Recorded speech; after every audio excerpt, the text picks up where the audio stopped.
Salute and welcome to the Stories and Cocktails podcast, where you will enjoy an entertaining short story from acclaimed humor columnist Rob Kreider.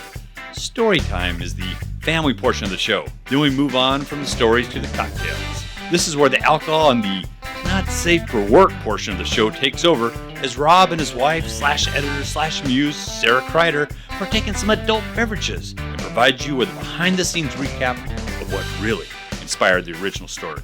Put your feet up, relax, and enjoy yourself a round of stories and cocktails. Cheers. This article is called The Double Standard by Rob Kreider. Hey, that's me. As a married man, I learned very quickly that there is a double standard for pretty much everything. Men and women are different, and therefore they obey different rules. For instance, it's okay for wives to talk about how hot an actor is, where husbands really don't have that option. Let's say a man and woman are standing in line to check out at the grocery store, and a woman sees a magazine cover with an actress she thinks is very attractive. She will, without fear of reprisal, walk over, grab the magazine, flip to the photos of the actor, and then ask her husband, "Don't you think George Clooney looks great in that suit?" Men will just stand there, sigh and nod. Yeah, he's a real stud, honey. Women do this stuff every day and don't think anything of it. A man could never act this way. Could you imagine? A man and woman are standing in line to check out. The man sees an issue of People magazine, and Britney Spears is on the cover. He knocks his wife out of the way to pick up the magazine, flips to the pages of Britney, and then leans over to his wife and says, "Man, Britney looks good since she lost the weight. Look, she's wearing bikinis again. Check out that body." If a man did that, his wife would probably take the magazine out of his hands, roll the pages into a sharp point, and then gouge his eyes out right there in front of the gum rack. Guys just can't say stuff like that. But women can. The whole system is pretty unbalanced. Regardless of balance, or even if it's fair, wives love to say things like, "Oh my God, Justin Timberlake is so cute. I love it when he's on Saturday Night Live." Husbands just accept it. Then we poor schmucks just sit on the couch next to our wives and tune in on Saturday night while our spouses drool all over JT and tell us how funny he is. Now, if I was stupid enough to give my wife the same medicine and say, I think Mila Kunis is smoking hot. I'll watch reruns of that '70s show no matter when those episodes come on. If I did that, I'd never get to see that show again. In fact, I'll be sleeping outside, and the last thing I'll hear before the door to the backyard slams in my face, "Have Mila Kunis make you breakfast in the morning." Obviously, the rules for women and men are totally different. Women can get away with things men can never do. Every time I point this out to my wife, when she behaves in a manner that she absolutely would not accept from me, she simply replies, "Duh, it's a double standard." That's the only justification I get. It's a double standard. Deal with it. Personally, I really don't care. If my wife likes David Boreanaz from the show Bones, it doesn't really affect me, other than the fact that I think the show sucks and it's on TV in my house a lot. I guess it's just the principle of the whole thing. I don't like the fact that women get a pass and men don't. Honestly, my wife fantasizing about men from Hollywood or rock stars doesn't really bother me. In fact, oftentimes I benefit. If my wife drools over Ryan Gosling in The Notebook and then later snuggles up with me after the movie's over, great. That just means I have to do less work to get her in the mood. Thank you, Ryan. I owe you one, buddy. My wife, whom I love, can think about Ryan all she wants. Who cares where her mind is as long as she's with me physically? Guys are fairly easy that way. Women definitely are not. If a guy was dumb enough to tell his spouse that he was thinking of another woman while he was making love to her, that married guy would soon be a single guy. At my house, the most recent blatant display of the double standard has come with the emergence of one Channing Tatum. I guess this dude is a hunk of burning love that women of all ages from across the globe lust after. The guy is so popular, I think his six-pack abs could probably solve world peace. My daughter loves him, my wife loves him, my mother-in-law loves him. I think he's a shirtless douche. Maybe that's just a bit of jealousy talking there. Anyway, old Channing is featured in a new film called Magic Mike, where he plays, of all things, a stripper. The women of this world have all died and gone to heaven. Wives are openly talking about how excited they are to see him with his clothes off, to see him dance, to see him answer the telephone. They don't care what he does as long as he does it with his shirt off. Now, can husbands behave this way? If Scarlett Johansson came out in the new stripper movie, could all of us guys get totally excited about it, blab about it on Facebook, tell our wives, "Hey baby, me and the guys are going to go to the midnight showing of the new Scarlett Johansson movie, where she's a stripper"? The answer is 100%, no question, absolutely not. My wife would make me feel like the biggest jerk in the world for wanting to go see that movie. "What? You don't like my body? You want Scarlett Johansson to raise your kids? Do you think she even looks like that in real life? It's all fake in Hollywood, you know." Of course, my sheepish answer would be to lie and say, No, I don't know what I was thinking. You're right. Scarlett Johansson. She's pretty ugly. Now, if I tried that same argument for Magic Tatum, and I said, is my body too fat for you? Do you want Channing Tatum to come over and mow the lawn? My wife would just answer honestly. She would say, yes. And I hope he does it with his shirt off. By the way, my wife did go to that midnight showing of Magic Mike while I stayed home and watched our kids. Okay, folks, it's time to pop that top and let's get to those cocktails.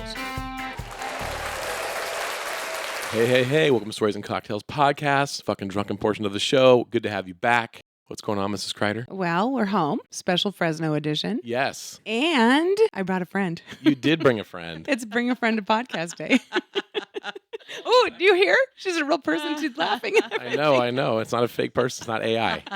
So who is your friend? My friend is longtime coworker, longtime friend, first-time rogue co-performer. Co-performer, yes, co-performer. Jane Day. Dun, dun, dun, dun. Hi, guys, it's Jane Day, a.k.a. Airplane Jane. Oh, an Airplane Jane. So I think you misspoke. You said first-time rogue performer. You meant like co-performer with you because Jane has done the rogue show many times. Oh, yeah. Jane is a rogue show veteran. So I have to say, I have been after Sara to be a part of a rogue show for at least a decade. At least 10 years ago, I started in on her saying, so why don't you do a rogue show with me? So why don't you? She's come to see absolutely every show I've ever been in. So this is the first time I've convinced her, coerced her into doing a show with me. Now, I'd like to get into that, Jane, because when you asked my wife to be in the show, it's one thing to go see you because you're a great actress, but to see your shows are great, but to have my wife in the show, that's a whole different effort. And so I want to talk to you about that because one, my wife's not an actress. I mean, she can't even fake a fucking orgasm. You know what I'm saying?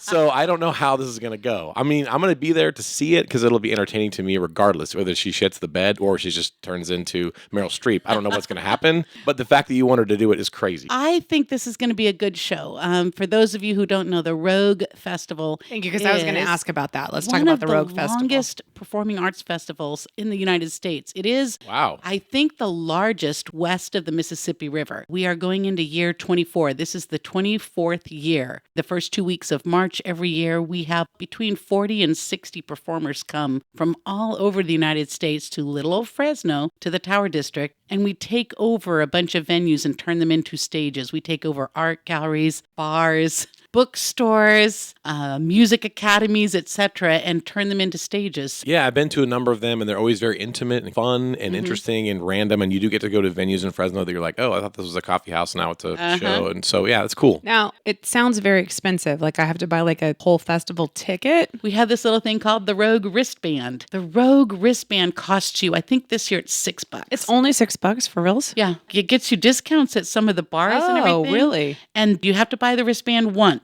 You'll pay $6 for our wristband, then you pay $10 for our show. But now you've bought the wristband. So the next show you go to that's $10, it's only $10. You're not buying another wristband. See what I'm saying? Yeah, it makes sense. So is there a website for this? Yes, it is FresnoRogueFestival.com. Nice. See, honey, people do use websites. She always makes fun of me. I'm like, oh, go to this website. She's like, nobody uses a website. Everyone's just going to the social media page. Yeah.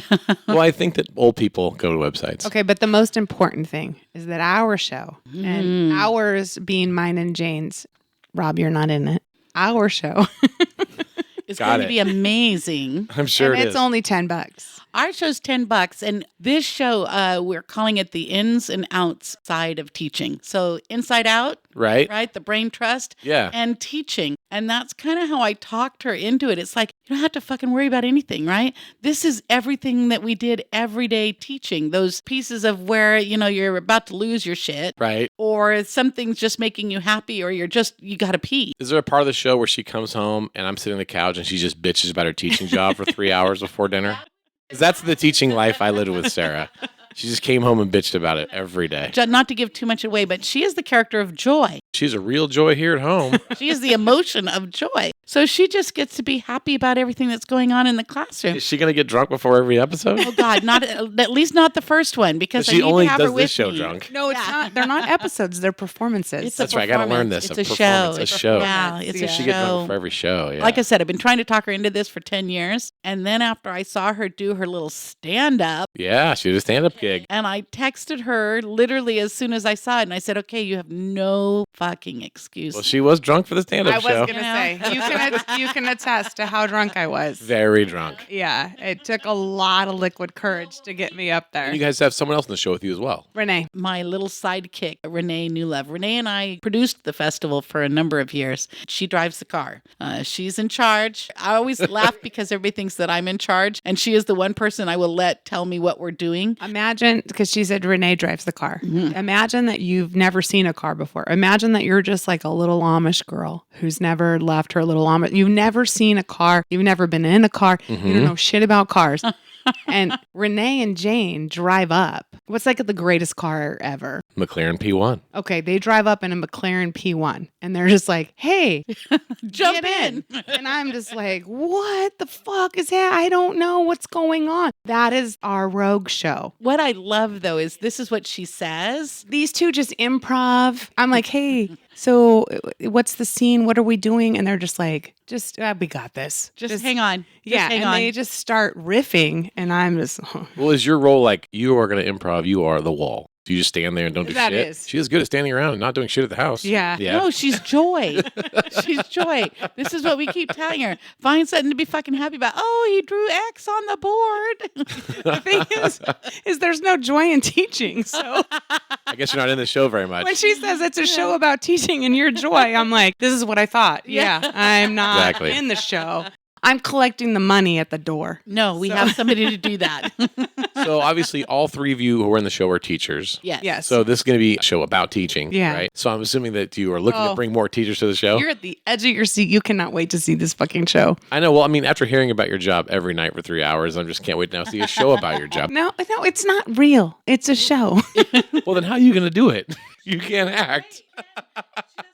I'll be by the bar. The nice thing about us being actual, real, authentic teachers is that with your $10 ticket, you get like a special QR code for extra tutoring for your child later. Do you think anyone would hire any of the three of you after watching the show about what you guys are really thinking? Yes, as a classroom teachers? I'm just saying it's an added bonus. It comes with your ticket price. So come see the show for the low, low price of $10. $10 and a wristband. And you get another, till the end of the school year, you get another opportunity. You've got a math teacher and an English teacher and a history teacher on speed dial. So what dates are you guys doing and what is the venue? So our venue is Spectrum Art Gallery down in the Tower. And our first show is February 28th at 8:30 p.m. How long is the show? 50 minutes. 50. And I got to be there the whole time? Yes, you do in the As front the husband? row. Yeah. And you have to laugh. Oh, I can laugh. I'll be laughing to Sarah for sure. I'm going to be laughing my ass off. All right, let's wrap it up. Going to wrap it up? Because I'm out of beer. All right, so what we need to know is there's a Rogue show coming up. You can get your tickets online at FresnoRogueFestival.com. $10. The name of the show is The Ins and Outs Side of Teaching. Well, thank you, ladies, for this. I'm looking forward to the show. I'm sure Sarah will be sober for I will every be. performance. Well, all right, thanks, ladies. Let's raise the glass and cheers. Clinking, clinking. Hey friends, I wanted to take the time to thank each and every one of you for listening to our stupid little drunk show, especially those who were kind enough to go on Venmo and throw a couple bucks our way to buy us a round of drinks at Stories and Cocktails. And if you want to help out the show, subscribe, like, and comment on whatever streaming platform you use, or all of them. Jesus, I sound like a 12-year-old YouTuber. And if you do buy us a round of cocktails, I promise we will put those drinks to good use and give you a shout out on a future episode. All right, thanks folks. Let's get back to the shit show. Honey, thank you so much for putting my friend on the show, but I can't just sit around and fucking drink and podcast with you all day. I got shit to do. I got a performance to get ready for. I got lines to memorize. Do you guys even have a script yet? Don't ask questions like that. We have a concept of a script. We have a pretty rough to almost final draft. So you don't have a script and you have a show less than a week away. Like I said, I can't just sit around here and fucking drink with you all day. I got to sober up, dude. All right, then what we'll do is we never got to the story. So we'll just segue to another time we talked about this. Well, yeah, that's what I was going to say. Can't you, while I'm busy, putting on a show and being Meryl Streep, can't you just, I don't know, pull up some old shit or something like back when I used to be just a degenerate day drinker and I didn't have deadlines and shows. Right. Just pull up something old. When you became a super important person. Yeah, no, I'm a VIP now, babe. Yeah, now you're the talent. I do not have time for this. Yeah, Seriously. I think you created quite a monster. I don't need this in my life. So I guess I'm putting the show on by myself then. Yeah. But you know what? I'm going to help you out. I got an idea. Okay. Why don't you pull up that one when we were in Napa with your DGen friend, John? I don't remember that, but I'm sure it's on tape somewhere. It is. Look it up. Find it. You'll see that I had a lot of opinions about you and John. Well, that sounds brand. That sounds about right. Just remember when you're listening, I did get you home safely, and I do love you. Okay. Well, let's play that episode right now. Okay. Thanks, babe. Hey. Welcome to Stories and Cocktails. We are doing something which is awesome right now. It's called early morning day drinking. Oh, yeah. Yeah, so we're dicks. It's a work day.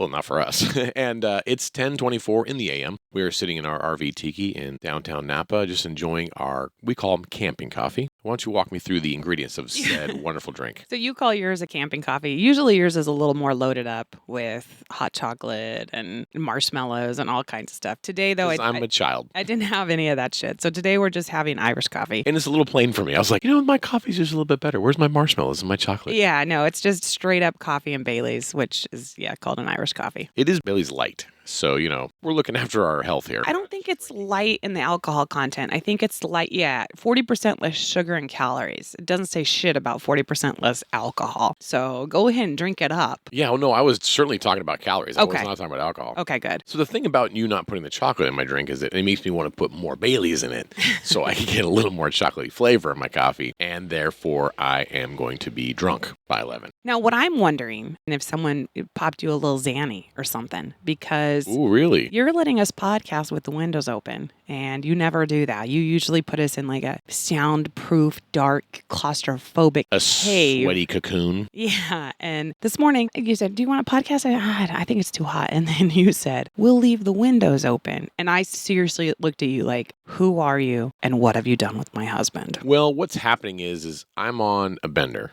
So last night I chased the dragon. So I basically started drinking Casa de Dragones, which is House of the Dragon tequila, with my good friend John Limbarger. He's back in town. We put it on last night. Yeah. And so I really haven't slept much. So to say I'm day drinking, it's really just a progression of last night's absolute crazy bender. And my friend slept in a van down by the river. This is not made up. And so you're just saying you're just so fucked up, you don't care that the windows are open. Yeah, you don't care. fuck You don't care about quality on production the show. quality. Okay. Yeah, exactly. Your friend John, as happens to so many of us, he's just going through a rough time right now. Oh, he is. And I'm not laughing at the rough time he's going through. I am laughing at the way he decided to deal with it last night. Like, you two I was just limping your fucking drunk asses around downtown Napa yesterday. You guys were just a nuisance to everyone and anyone, and you had no self-awareness. You guys were and you're on memory lane because this is your hometown. This is where we grew up together. So you're just walking through. I'm like, come on, we're walking. It's green. We need to cross the street. And you're just like, do you remember when that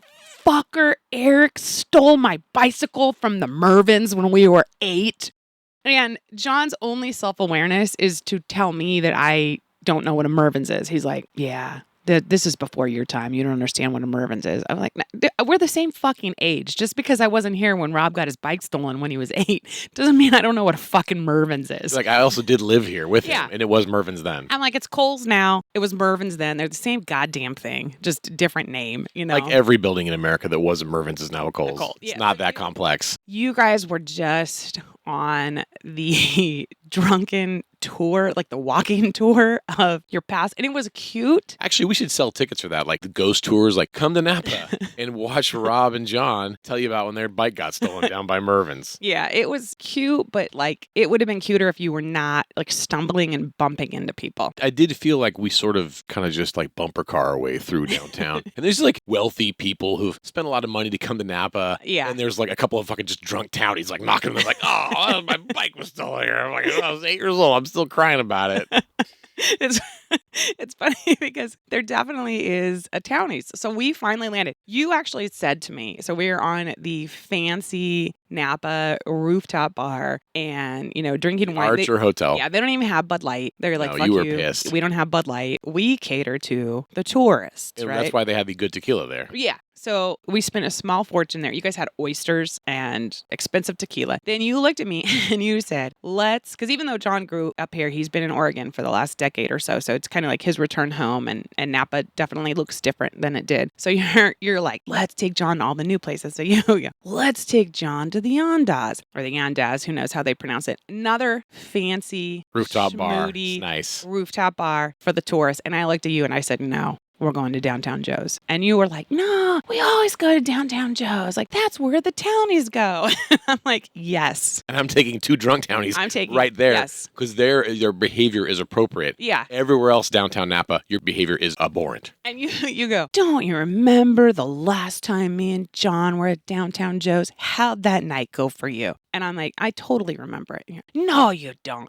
I was puking. You had to hose me down in the bath. Like, you don't want to take me and John to Downtown Joe's. And I'm like, yeah, no, I do. Because that's how this night's going to end. Regardless. And I would rather it end At Downtown at Joe's Downtown that way. Joe's, where you went to high school with the bartender, than at Ondas. Props to John Hercules. Hooked us up with free drinks last night. Yeah. God bless, brother. But He saw me. He's like, dude, free drinks on me. Let's go. here's where I made the mistake, is that you two can barely walk down the street, and I beeline into the comfort of Downtown Joe's, where we're just going to slum it with a bunch of townies and pay regular price for beers instead of tourist price, or in this case, free, because you knew the bartender. There's a DJ. The music is great. I have the great idea, like, we're going to dance this shit off. Oh, yeah. Solid plan. They were playing some Mix-a-Lot, Big Butts. I was loving it. That turned into a bit of a shit show because some of the tourists had sort of like gravitated in. I was kind of like, hey, get out of here. This is a townie spot. This is a townie You spot. don't know where you're at right now. What are you guys doing?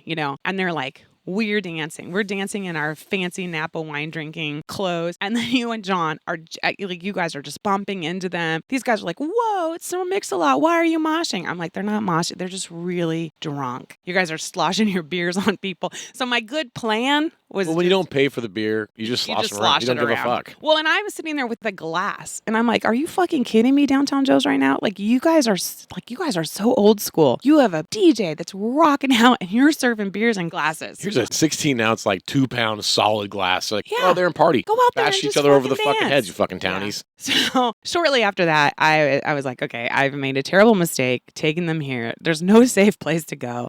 John, you get in your van and go sleep by the river. I'm taking Rob back to the RV park where he will sleep in an RV, not unlike a van, away from the river. Not too far from the river, maybe a block or two. We all pretty much slept in vans down by the river last night. But, it was, I did see that you were handling us a bit, and I'm sorry that you had to do that. This is actually not the first time you had to handle me and John. Oh, God. We're sort of like a problem together. So thank you for last night, and now I'm just kind of keeping it rolling. I just hope other people have fucking experienced that, like just being with their drunk husband and his drunk friend from when he was 8 years old. Good times. Well, I do think we should do that, the Rob and John downtown tour. We'll just get drunk, like drunken history, like, come on down here. One time John slept by the river. I don't think it's as funny as you think it would be. I think you guys would end up getting arrested. I thought we were going to get arrested last night. And you'd be like this, no, I'm sorry, Ossifer. Like, this is a tour. Or did you buy tickets to our tour? Get the fuck out of here, bro. Fucking You assholes, can't Napa just- PD. Don't you guys have some real crimes you could be working on? Like that cold case where my mongoose bicycle was stolen in 1981? How's that fucking getting solved, bud? You can't just have a fucking styrofoam ice chest with beers in it that you give to people and then call it a tour. I'm like, no, I can't sell them these beers, but John Hercules and Downtown Joe's, they comp these beers, so I'm not breaking any laws, dude. Okay, so I'm what's like, the story? let me guess, officer, if I had a fucking wine glass in my hand, you wouldn't say shit. If I drove a fucking Tesla, you wouldn't say fucking shit, but because I grew up here, motherfucker, you're gonna bust my balls? Yes. Napa hates townies. Yes. All right, the story is called The Double Standard, published July 3rd, 2012 in the Santa Maria Sun. I don't have much to say about the story. This is really your story, so I'm going to let you take it, man. Like, it's a double standard. My opinion of it is I didn't want to talk about the story because I think it's going to come out of me that what I think of it is this. It's fucking bullshit. Well, It's bullshit. I will say this because it was 2012. Yeah. Okay. So 11 years later, I'm reading the story and I'm a little embarrassed for myself. And the reason I'm embarrassed is that somehow, it's like I'm embarrassed and I'm proud because somehow I convinced you that we represented everyone. So I'm proud that you're just like, all men are exactly like me. And more importantly, all women are exactly like my wife. Like all women are fucking crazy and they Yeah. won't let you talk about Britney Spears. years. But that's why I'm proud that I sort of convinced you that my craziness is normal. So I could live in this double standard and think it's okay. But then I'm embarrassed because I really know that other people probably read this article and they're like, this doesn't even fucking make sense. Like I know my husband likes ScarJo. Like she's fucking hot. You know, we watch the Avengers and there's ScarJo for him and there's, you know, Thor for me and there's no double standard in this. So I feel like readers like, what the fuck is Rob talking about? His wife is nuts. And so that's why I'm a little embarrassed because I don't necessarily think that every marriage exists like that. I think so now that it's coming out and we have to talk about it, you're like, okay, I have to admit something I didn't want to admit. I am fucking nuts. When I say I'm talking about you, Sara Kreider, are fucking nuts. Yeah. Well, and this is hard for me to admit because you started by saying this is bullshit. And I'm like, okay, you're already feeling like it's unfair and angry. Because I think and it's now bullshit. I'm going to tell you it's not even a bullshit that exists between the genders. It's just some bullshit that exists I have to deal with. Uniquely between us. Uniquely for me. It works well for you. I do have some pieces of evidence I would like to bring forward. Come on, you know some court talk. What am I going to do? I'm introducing. You have Exhibit A? I have Exhibit A. Okay, now here's the thing. If you're really reading closely between the lines and you're looking for a good defense of me, the story provides it. But just in case you're not reading between the lines, I will direct the reader. Well, before you provide Exhibit A, I would like to have a hearing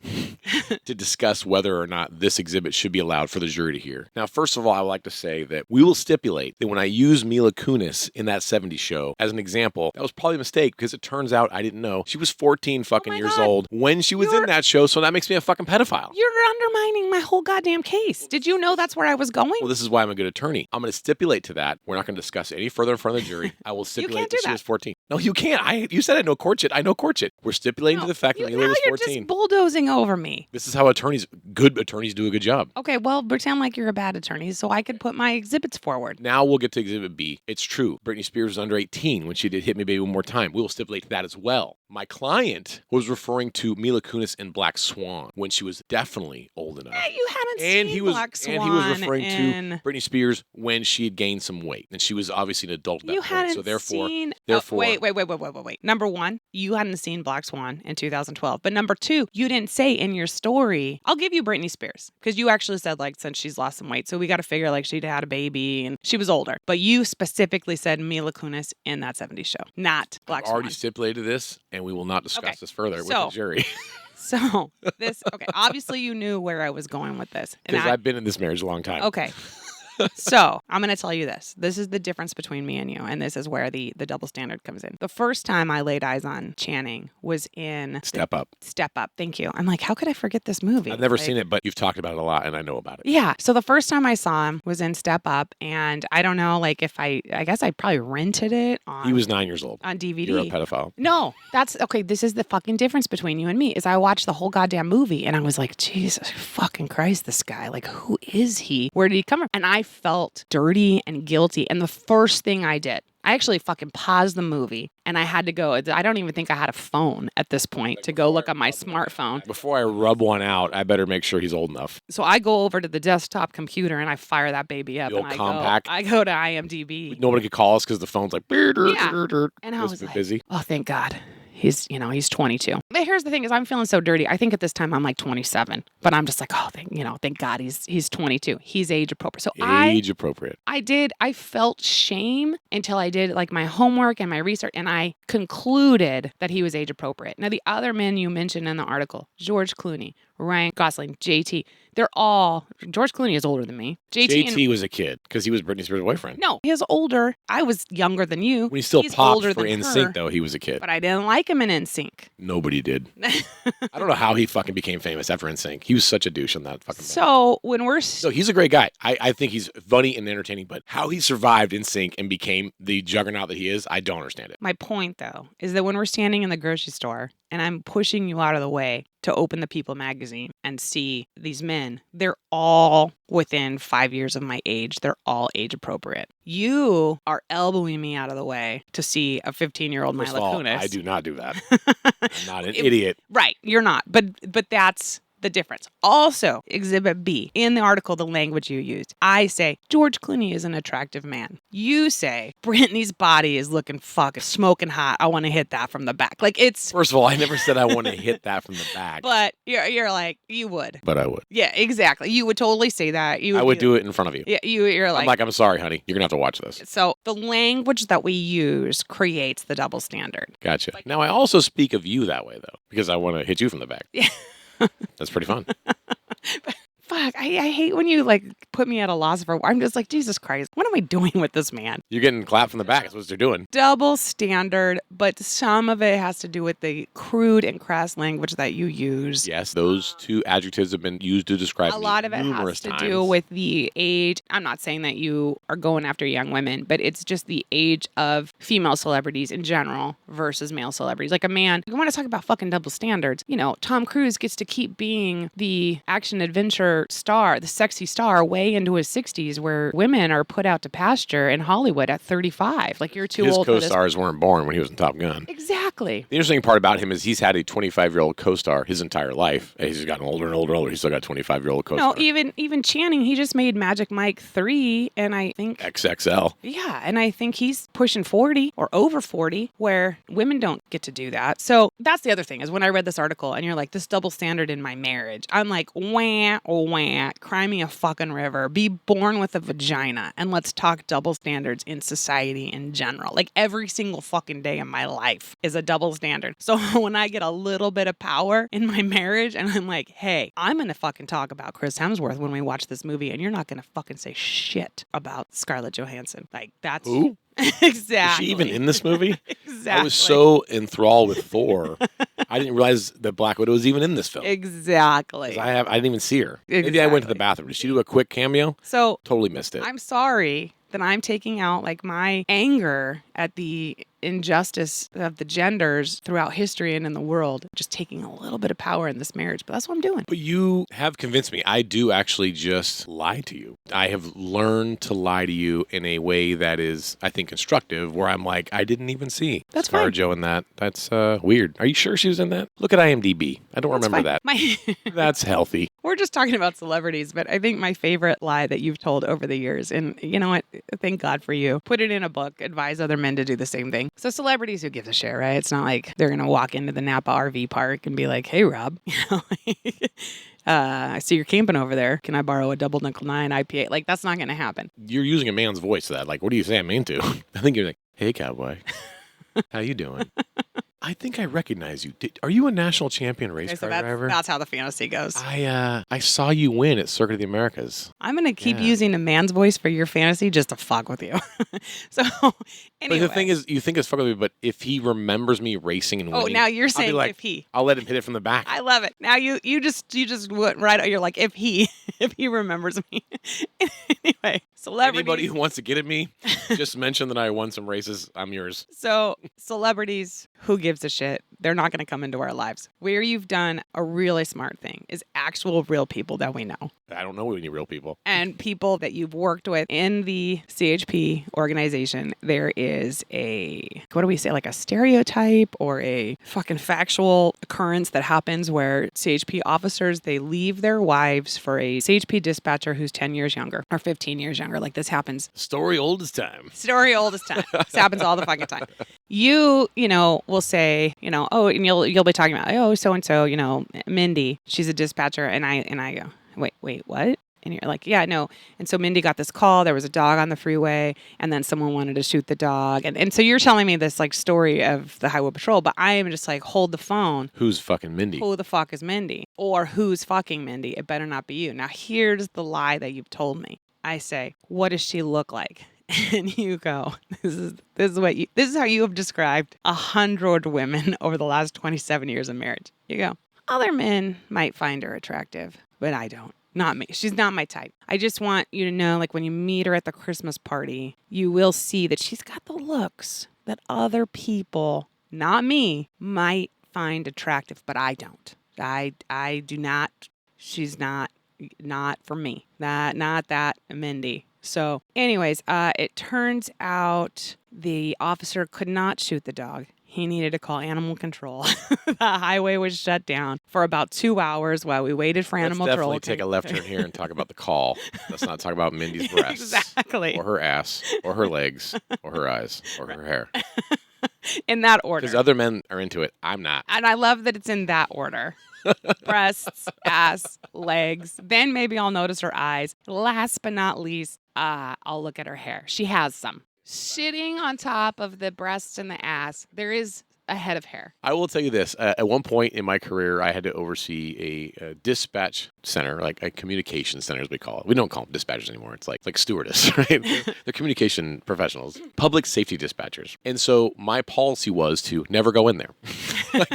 I had to go in there once every Friday. I would run in as fast as I could. I'm like, what's up, ladies? I would write my phone number on the whiteboard. On call this weekend. Give Rob a call if something's happening. Got to go. And I would leave. And I just got the fuck out of there. And so I don't really know what Mindy looked like because I was only in there long enough to fucking write my phone number down and get out of there as fast as I could. I feel like we're villainizing the dispatchers, and I don't want to do that. This is not on them. They're just doing their job. They're doing a great job. They are the crucial link. They are the unsung heroes of law enforcement. I appreciate all of them. Long hours. Yeah. They work their fucking asses off. But then you fucking pervy ass officers go sniffing around in there. Oh, yeah. And you... Well, we'd see guys do it. They do what we call it the lap. Guy comes in. Here's where you park your highway patrol car. There's a locker room over here. But for some reason, he's going to go all the way over here and just walk the dispatch center. He's like, hey, did you guys, is there a fax for me? Like, a fax. Is it 1987?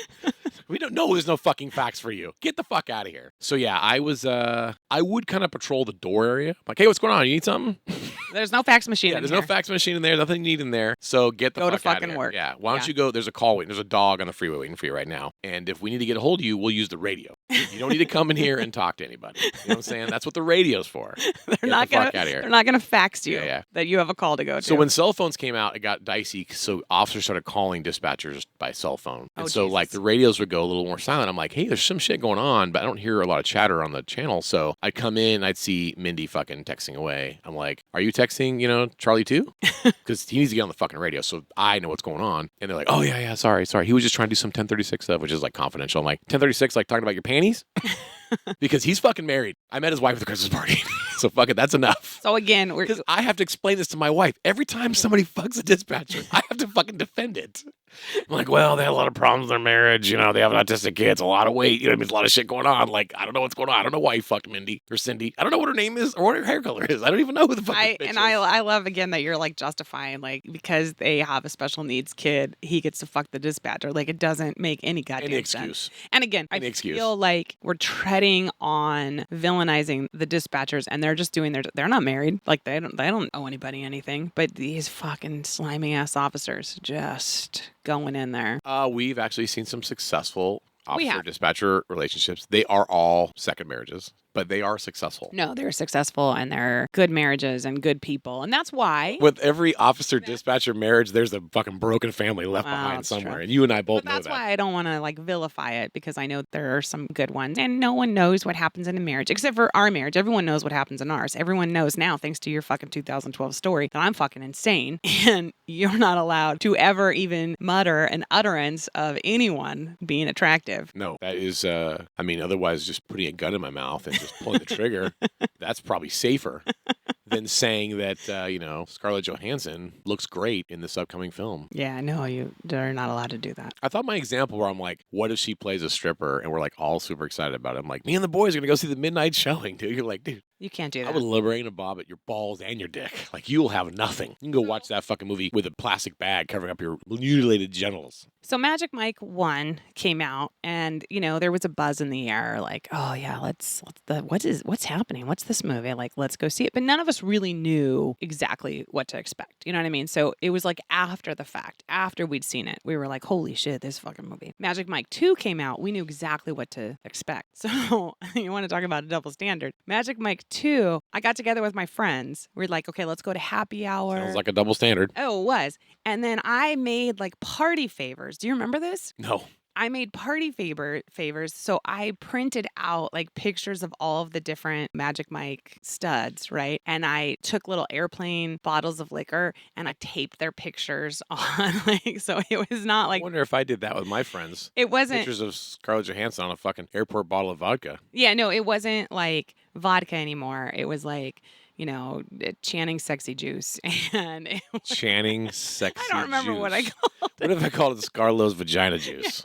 Again, language. I say sexy, you go right to vagina. I'm not talking about genitals here. We're talking about the same thing. No, we're not. You're talking specifically about genitals. I'm keeping it clean. I'm keeping it above the waist. Oh, But so what is this sexy juice exactly? gin or vodka. I think I said vodka. Jizz? Gin, vodka.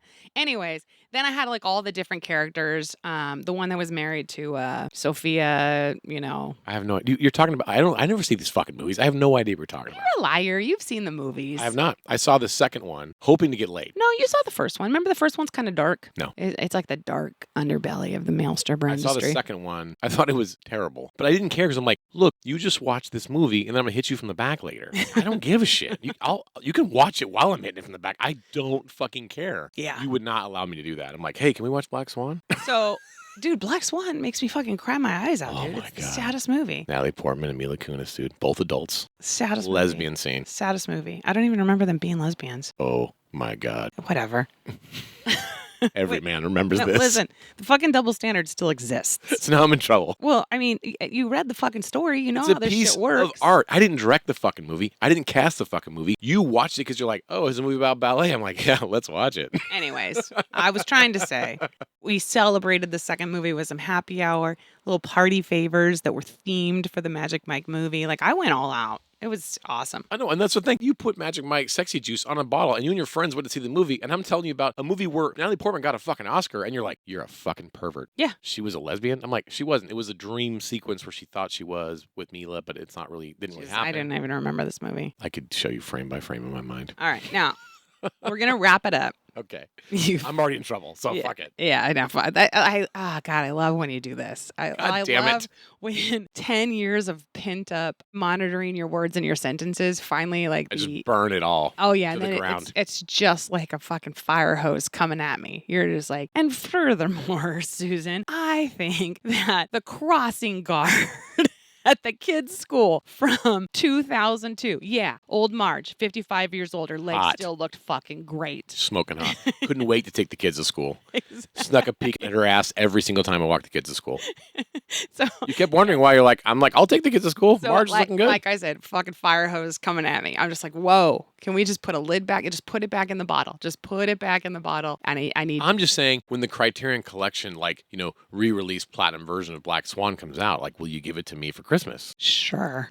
You will not. But I'm going to give you the box set of fucking Magic Mike, triple XL or whatever. I'm sure he's going to do 17 more movies of this shit. I already own them. You can't give them to me. I already own them. Anyway, we're going to end it on this. Your go-to. Always. You always go. And then she fucking watches The Notebook with Ryan Gosling. And you always reference it. Like, that's my It's like a spank pop movie. cultural social reference. And the crack up is neither one of us has ever fucking seen that movie. I've never seen it. I fucking love Ryan Gosling. I love everything he does, except I haven't seen that movie. Did you like him in Drive? I take it back. I love Ryan Gosling. I only like probably about 45% of the shit he does because he does some bad shit. He should fire his agent. Pine in the Woods. Fucking hated it. He should fire his agent. He should hire me to be his agent. Here's the crazy part. I'll get him into Magic Mike 4. I will. Two Ryan Gosling movies with dope car chases that I'm like, these are good movies. You're like, this movie sucks. I'm like, So boring. we can't agree on a Ryan Gosling film. Well, Notebook could be the best one, and we wouldn't know because we never fucking seen it. It's supposed to be super hot. He's supposed to bang out some chick on a wooden table that he personally made. No, that's Magic Mike where he makes tables. No. He does. Well, He's a carpenter. I know. I saw that in Magic Mike He too. makes tables. The piece of shit that you made me watch. I didn't care. I'm just like, yeah. What he In does fact, is last night we were at Downtown he dances Joe's. and builds. You were excited because there was a song coming on. All of a sudden, you're just giddy and Twitter paper. Like, Oh, yeah. You're like, oh my God, oh my God, oh my God. Do you know what song this is? Do you know what song? I'm like, I don't know. It's a song with a beat. I'm dancing. You're like, oh my God, this is the Magic Yeah. Mike song. I'm like, okay, great. You're into it. It's awesome. You're like, no. He builds a table. Do you know what film it was in? Do you know what sequence it was in? Do you know what song it was? He was building a table. I'm like, dude, I'm telling you that I remember that, in Black Swan, there's lesbian swing between Mila Kunis and Natalie Portman. You're getting mad at me. But I'm like, you're telling me from a fucking song and Yeah. a DJ? You can tell me which part of the fucking Okay. second movie Magic You're- Mike takes his shirt off and builds a table? You're handy. Like, you'll build shit. But you'll be Also five. handsy. You'll be 5 days into no showering. You know what I mean? Like 5 days of no shaving. You fucking stink to high heaven. You're listening to punk music. You're not listening to sexy dance music. And you're building stuff and you're not even moving your hips or dancing. What Magic Mike does is he's got like a drill in one hand and a hammer in the other, and he's like building stuff and Doesn't even make dancing sense. at the same Drilling time. and hammering at the same time. And then I think like the sprinklers, like the fire alarm goes off. So then he's like wet and building. It's crazy. There's like a lot of water and electric tools at the same time, and it works. It works for you because you're like, that's just a huge vibrator. Okay, we got to wrap this up because I got to pee. All right, well, let's raise our camping coffee. Thank you for the Bailey's Light, and we'll probably get in a fight about this later. Cheers. Cheers. And that was Last Call. You did it. You survived an episode of Stories and Cocktails. But did Rob or Sarah's liver survive the show? I don't know. Tune into the next episode to find out, to enjoy some more stories and some more cocktails. By the way, if you want to support the debauchery of the show, then buy the hosts their next round by Venmoing a couple of gold doubloons at Stories and Cocktails. Back in the day, a gold doubloon was only $4 Spanish. Who knew? Well, folks, I'll be right here behind the bar, cleaning the glassware and awaiting your return to the Stories and Cocktails podcast. Cheerio, friends.